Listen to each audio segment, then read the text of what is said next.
Hello and welcome to Culture Over Coffee, a podcast focused on improving company culture and fostering employee engagement. Every week we chat with experts and thought leaders about the latest information and proven practices you can use to reduce regrettable turnover, increase productivity on your team, and retain key customers. So pour a cup of your favorite brew and join us. I'm your host, Beth Sunshine, SVP at Up Your Culture and the Center for Sales Strategy. In this episode, we're taking a look at how and where we work in light of the recent findings from our latest company culture and employee engagement report, Engage 2023. In this section of the report, we ask questions related to how employees, managers, and company leaders are continuing to adapt to hybrid and remote work models. Helping me explore how people are feeling about this new world of work is Matt Sunshine, CEO of the Center for Sales Strategy. Matt brings some great insights to light, like how company leaders who fail to clearly define the rules of a new work model leave employees feeling anxious and frustrated, why hybrid and remote work allows companies to hire the very best people, and lastly, why encouraging people to return to the office should only result from asking the question, what problem would that solve? Hey, Matt, and welcome to Culture Over Coffee. We talk a lot about culture, you and me. Sometimes it's over wine or Diet Coke. I've been really looking forward to sitting down with you today and getting your thoughts in this kind of a format. I think this will be fun. As you know, this season, we are digging into our annual culture report, Engage 2023, and we're discussing all of the stories the data tells. And today, I'm especially excited because we are focusing on a very hot topic, something I know you talk about a lot, and that is work models. I know you find yourself talking about this with clients all the time. I'm especially anxious to get your perspective on these findings. So let me start by asking you, I'm just going to jump in with a broad question. You spent a lot of time with the report. Were there any stats or findings that just really jumped off the page to you? Loaded. Actually,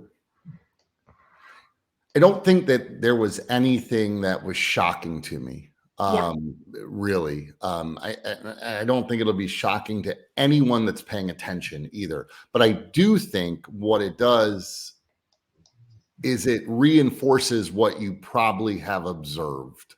Like, for example, and I know we're going to get into it, but I'll pull a couple that just resonated. 86% of those that surveyed prefer hybrid or remote work. I mean, 86%. It's like, we're not kidding around. I mean, they really want hybrid work. So that was the one overall that just kind of like was like the well, of course that's the number, right? It's very interesting to me. We'll get into it, but that was the one. Yeah, that jumped out to me too. And you're right, we will get into that.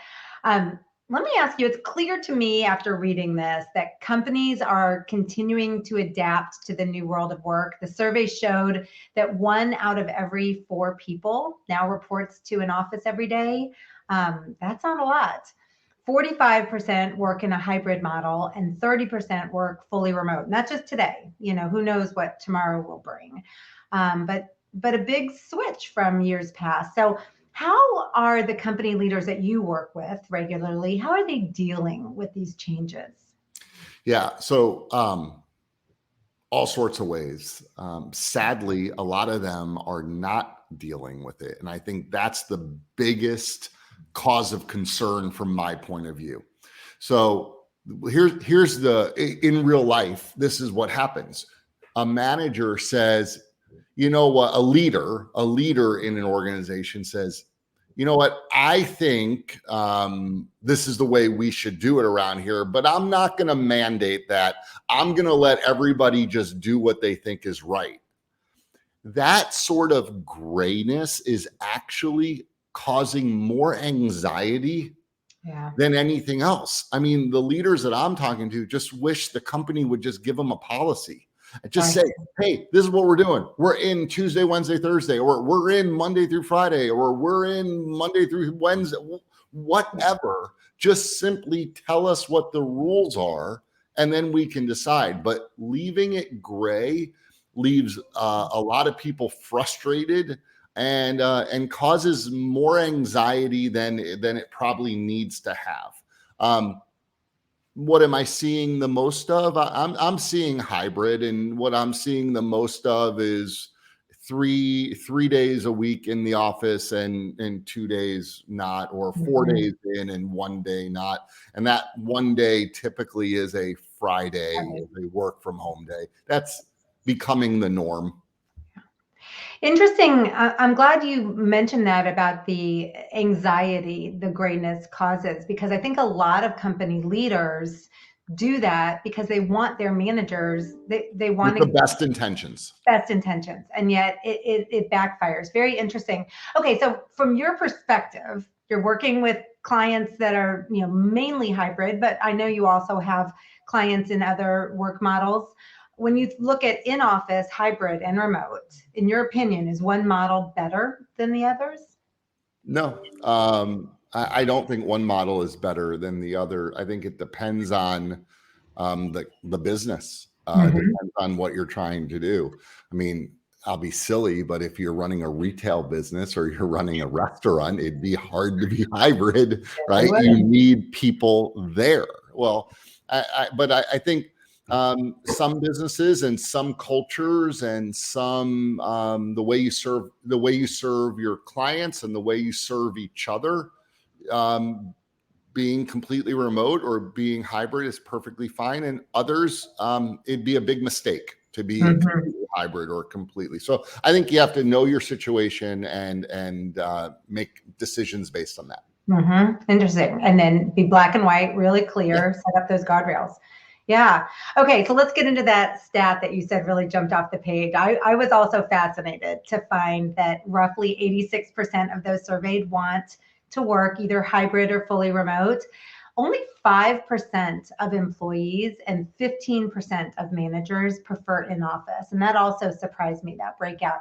It's clear how important it will be for companies to keep that in mind. It's when they're recruiting, when they're trying to attract new employees, boy, that's going to play a big role in what they're doing. So are you finding that work models are affecting recruitment in the companies that you work with? Sure, but no more than they ever have. Okay. Right. I think that's always been a really big deal. Not only where you work, but how often you work. Does the day start at 7:30 and end at 4:30? Does the day start at 8:30 and go to 5? Does it, do you have flexible depending on if you have kids or not have kids? Are some folks allowed to get in at 7, work a 7 to 4, and others are able to work a 9 to 6? I mean, I think all of those things have always been really important decisions. Same with where is the office located? For some people, if you're 2-3 miles away from your office, maybe you and you live in an apartment, maybe the ability to go into the office is exactly what you need because you don't have enough room in your apartment. But if you live 30 miles away and there's traffic and it's going to take you 90 minutes to get to the office, you might have a completely different point of view. Also, the quality of the office. I mean, it wasn't that long ago that offices, what was there was the appeal, right? Oh, my office is so great. It has this and this, and it's located next to great restaurants, and we're able to do this after work. And right. So I think all of those things absolutely matter. They matter a lot today. I think people are weighing those decisions when they're making a decision about where they want to work. They're weighing all of it, not just a little bit of it, but all of it. That makes perfect sense. So what would you recommend to leaders today, knowing that they're trying to attract a workforce that largely prefers hybrid and remote work? Yeah. So to me, the question of getting people to come into the office is, what do they need to come into the office for? Like, what is that reason? If the only reason why people come into the office is so that you can do a bed check, basically, then Like that's ridiculous. Oh, you made it in. Okay, touch base. Okay, now leave. So I would stress, if I was recruiting, and by the way, we run a company here that's not a remote workforce, but a work from home workforce, which is very different, right? We are work from anywhere actually, Yeah. business, which is different. These are all different versions of that. We stress that as a big advantage for us. The fact that we are able to recruit. So what I say to people, companies is, one of the benefits is you don't have to just recruit the best person that lives within 20 miles of your building. You can just recruit the very best person that you can find. That's a big advantage. But I think that what I would recommend to leaders is that they should sell their strengths. They should sell what they're doing. And if you want to stress the fact that you bring everyone together and there's this great collaboration and sense of team and the way you do it, then if you're truly doing that, then you should stress that. You should make a big deal about that. I love that. And for those that require their people to all come into the office, knowing that only 5% of employees want that, 15% of managers want that. I like where you started too. You need to have a reason. There needs to be something there that makes that worth the commute for those who that isn't their preference. Interesting take. All right, so let's dig into the hybrid model specifically, because hybrid can look really different in different places. One thing that has become really clear to me over the last few years, is that determining you're going to use a hybrid model is only step one for company leaders. And that right there is a big decision. But then they decide we're going to allow for hybrid. And then we need to define what that looks like. And that can actually be the more challenging part in my experience, because it can look different for everyone. Now, most people who are currently working outside of the office, at least part of the week, based on our survey results, they believe that the ideal work model includes only one day a week in the office. One day, like you were saying, potentially Friday.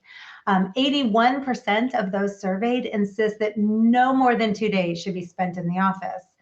And I know that's not what every hybrid work model looks like. So first, just what are your general thoughts on this?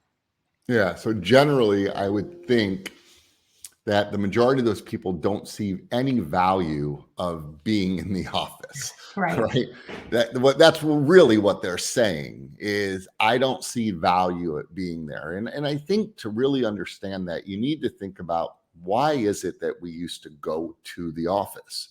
What was it about the office that made us do that and want to do that? It was a few things. Number one, it's where you went to get information, right? There was no other way to get information besides going to the office. I mean, you go back, 25 years or whatever, people were not even using email the way they use it today. We didn't have cell phones, or we didn't have smartphones, I should say. Yeah. The other thing is, in order to get collateral material that you need, and so I'll take it from my point of view, which is the sales arena and the revenue production arena of businesses. In order for a salesperson or a sales leader to get their pricing, or to get the collateral material that they needed to present their company, that was all held at the building, right? At the mothership, right? You had to go. The collateral material was usually on a wall with lots of racks, and and you grab what you needed, you pull it out what you needed. There was the inventory analysis, the pricing analysis took place at the office. So you needed that. Today, we don't need that. All of that is available on your phone or on your computer. You can get to that any way you want. So people are not seeing the value at going into the office anymore. If there was value to going into the office, I think people would go. I think people would say, you know what, that makes sense. I need to have that. I'm gladly go there. But to make people come in simply so they can sit at a desk and do their work the exact same way they could sit at a desk at home. And here's what's really happening. So now you make me go into the office, And when I go in there, no one else is there. So I walk in and it's a ghost town. It's the office is built for 30 or 40 or 50 people, and there's 3 people in there because not everyone has the same days that they're working hybrid or not the same times that they're working. So now you've upset me. So now, right? So now I drove 45 minutes to get to the office. I schlepped everything in there. I hook up. I'm sitting at my desk. No one else is here. Right. There's none of this collaboration that's supposed to happen. Right. So I think that's the problem. And so if you want to solve it, and hey, managers that say it's really important because we want the collaboration there, and I remember that was good. Then get everyone together at the same time and make there be collaboration. I like that. Well, you may not even have anything else to add, but I was going to ask you, what would you say to company leaders that are trying to find the ideal balance of hybrid? Is it 2 days? Is it 1 day? Is it 3? I'm hearing from you, whatever it is, there needs to be a draw in the office. There needs to be more than a bed check. That was a great term. Yeah. But anything else you would add as far as literally scheduling the hybrid schedule? Like things that they could do?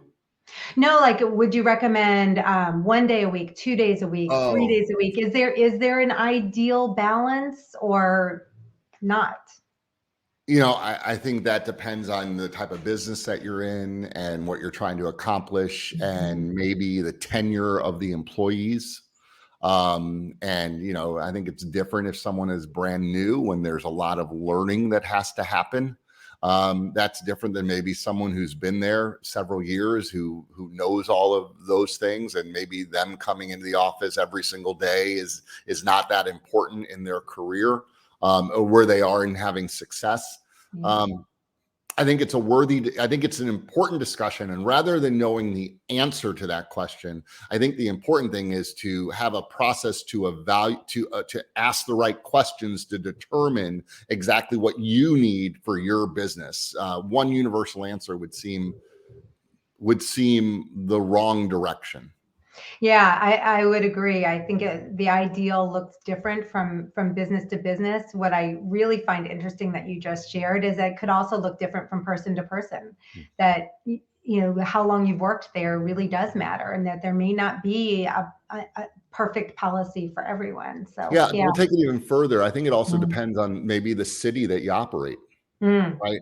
Because if you were in a very urban city, where everyone in a downtown area, and the majority of your employees work downtown, and they work in apartments that they don't have a spare bedroom that they can have as their office, and the commute to work is a walk versus a drive, they might actually really like coming into the office. That wouldn't be a far stretch for me. Versus if you're in more of a rural area, or a suburban area where people are living 30, 40, 50 miles away, and there's some traffic, and now they're driving an hour and a half, and they also live in houses where they are capable of having a spare room that they can convert into an office.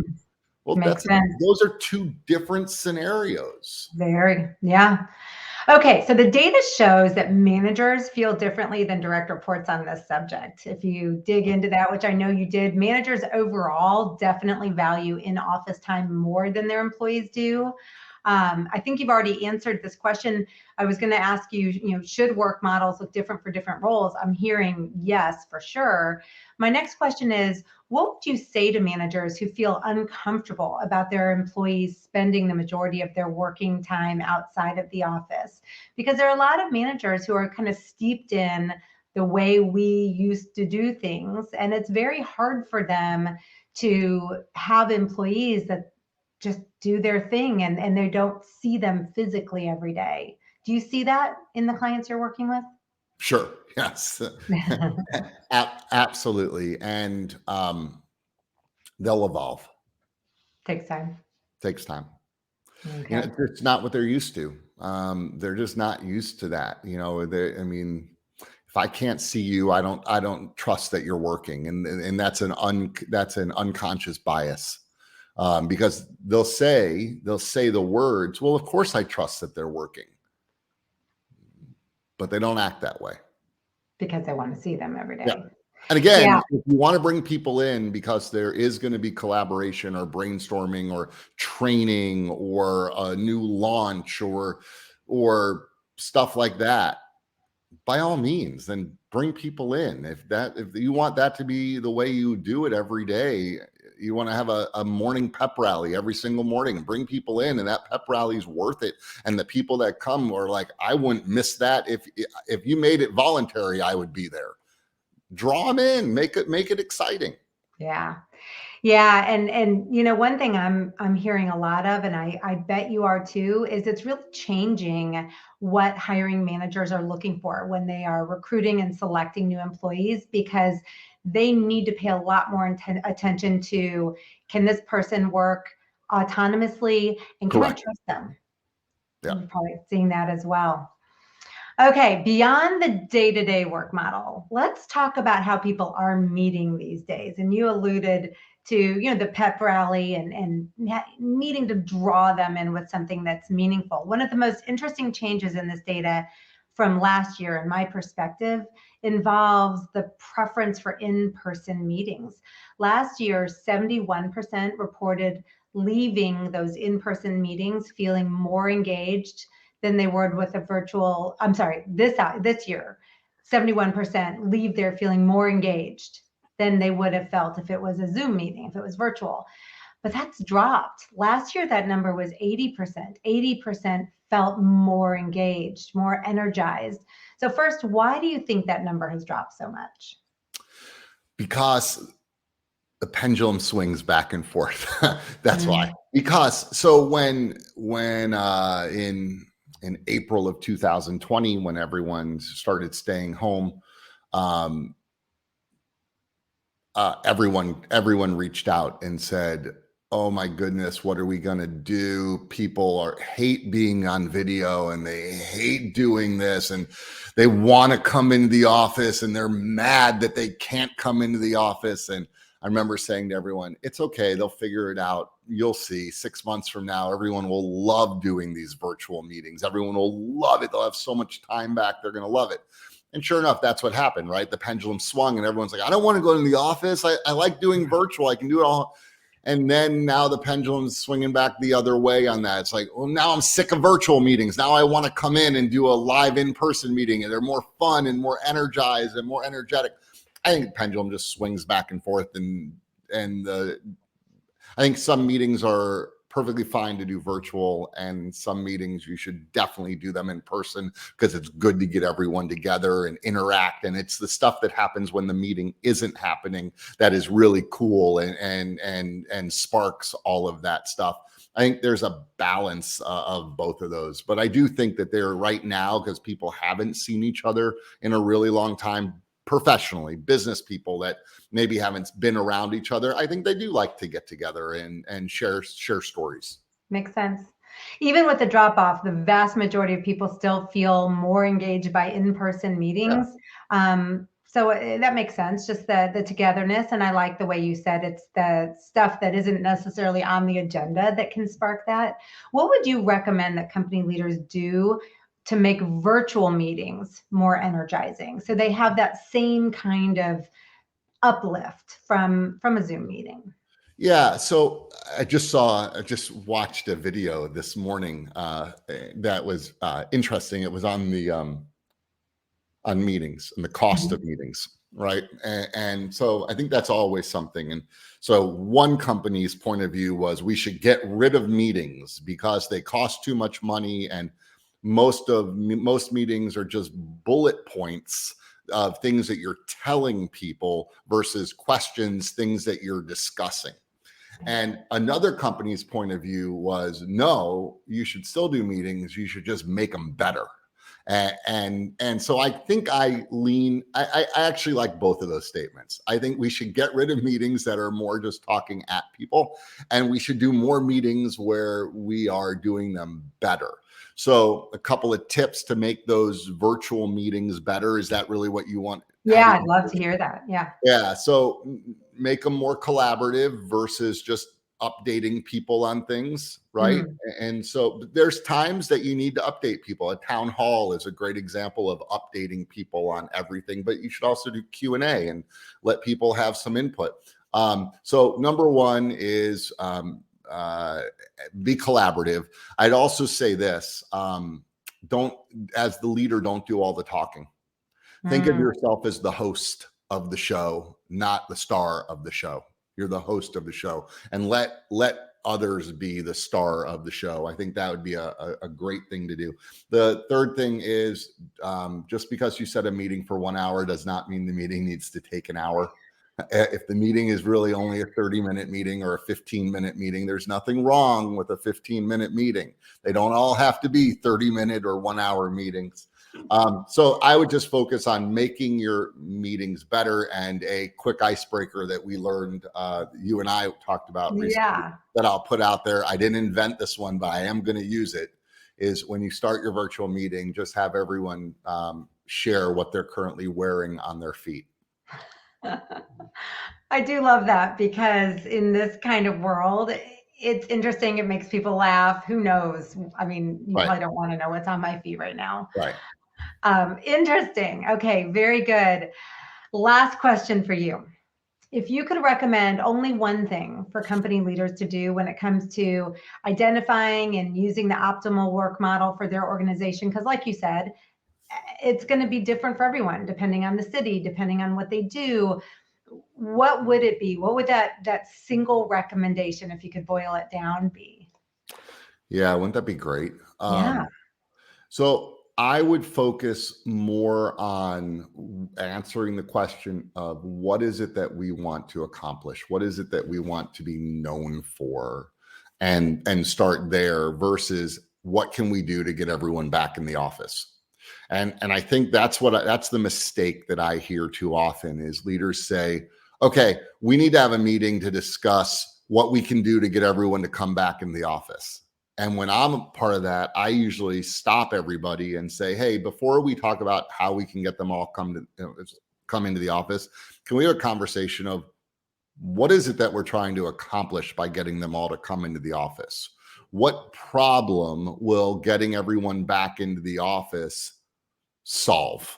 Like, what are we trying to do? And I think if you approach it that way, you'll get better outcomes. And again, we have several clients that have been very successful at getting people back in the office, and I would think that the people that work there are actually really enjoying it. But to your point, most are hybrid. Yeah. And I really like that. Was a great thing to end on, because it's not what problem are you solving, the big question, not how do we get them back in the office, but what problem are we solving? A lot of times, I think the problem companies are trying to solve is culture. They believe still that people need to be physically together. They want a stronger culture. And what we know is you can actually solve that problem in any one of these work models. So great way to end. Thank you, Matt, for taking time to sit today and have some culture over coffee with me. You've shared a ton of great information and ideas, like you always do. I'm sure many of our listeners are already following you on LinkedIn or connected with you. But for those who aren't, we're going to drop your LinkedIn information in the show notes so they can connect with you. And I'm also going to add a link to the Engage 2023 Company Culture Report, because there's so much in there, and we're not going to be able to get to it all this season, and I want people to be able to dig in a bit more. So thank you for joining me. And as we wrap up, to all of our listeners, remember that no matter what role you play in your company, a strong company culture starts with you. Thanks so much for spending time with us on Culture Over Coffee. If you've enjoyed the conversation, be sure to subscribe and join us for every episode. For more helpful information on the topics of company culture and employee engagement, visit us at upyourculture.com.